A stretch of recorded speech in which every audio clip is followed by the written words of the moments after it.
Okay, let's talk about one of the most debated matchups in the entire Naruto fandom, Jiraiya versus Orochimaru. Two of the three legendary Sannin, two people who trained under the same master, grew up side by side and ended up on completely opposite sides of everything. This is a fight that the series teased us with for years but never fully delivered, and today we're going to fix that. Here's the scenario. During Orochimaru's attack on Konoha, instead of the third Hokage stepping forward to face him, it's Jiraiya who appears. No Hiruzen, no old man sacrificing himself, just the two former teammates standing across from each other with nothing left to say. Jiraiya is not here to reason with him, not here to drag him back to the village. He has accepted what Orochimaru has become. This is a fight to the death, and both of them know it. We're using Orochimaru from the beginning of part 1, before all the body jumping complications and the loss of his arms. And we're using Jiraiya from the beginning of part 2, fully realized, with Sage Mode available and no artificial restrictions, no plot excuses, no off-screen forgetting of techniques, both at their honest best. Oh, and to give them room to actually go all out without worrying about flattening the village, let's say the fight takes place on the outskirts of Konoha, in open terrain where neither one has to hold back.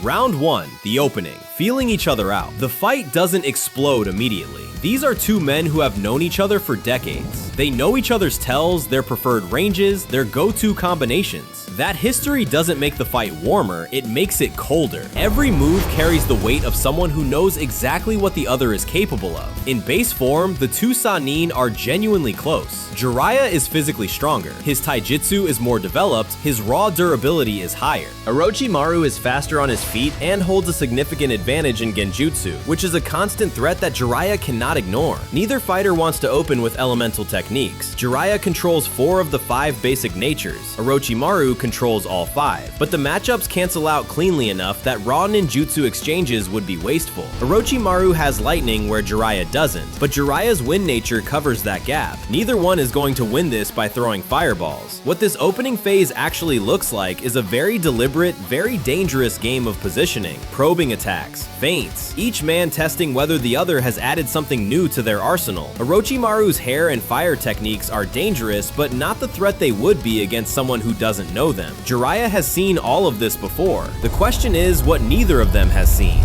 Round 2, Summoning. The board gets bigger. Orochimaru is the one who escalates first. He knows that a drawn-out battle in base form doesn't favor him the way it might against someone less durable. He calls in the first and second Hokage, Hashirama and Tobirama, through Edo Tensei. Even imperfect versions of these two are genuinely threatening. Hashirama's wood style alone can reshape a battlefield. Tobirama's water techniques and teleportation make him a nightmare to contain. But here's the thing about this version of Edo Tensei. The resurrections aren't complete. These aren't the Hokage of the Fourth War, who had full freedom of will and access to their peak abilities. These are constrained puppets, and constrained puppets can be outmaneuvered. Jiraiya responds by summoning 3 giant toads. 2 of them, not Gamabunta, go directly to engage Hashirama and Tobirama. The goal isn't to destroy them, it's to tie them up. Jiraiya has the Toad Acid technique, the Constricting Trap techniques, tools designed exactly for containing large threats that you can't simply overpower. Against resurrected fighters who lack full tactical freedom, clever trapping beats brute force every time. Gamabunta takes the field beside Jiraiya himself, and then Orochimaru answers with Manda. Anyone who's seen the canonical Sannin battle knows what this means. Manda is the most powerful snake summon in existence, and in a direct clash, he dominates Gamabunta. In canon, Tsunade was the one who bought Gamabunta enough time to survive. She's not here, but the 2 toads that were holding the Hokage, once Hashirama and Tobirama are fully trapped, they redirect. They pull Manda off Gamabunta, giving Jiraiya the breathing room he actually needs, not to win the summon fight, but to do something far more important. Round 3, Sage Mode. Everything changes.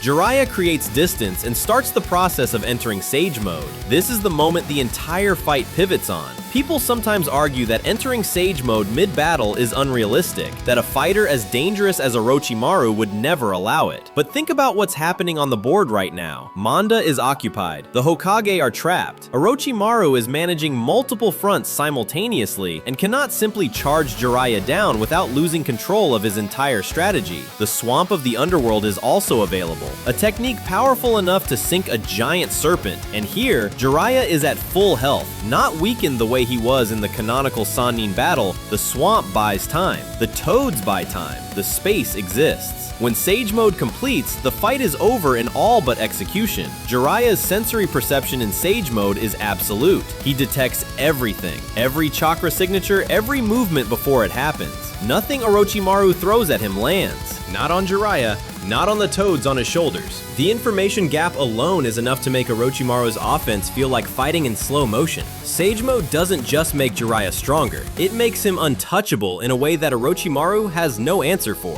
Jiraiya dismisses his giant summons. He doesn't need them anymore.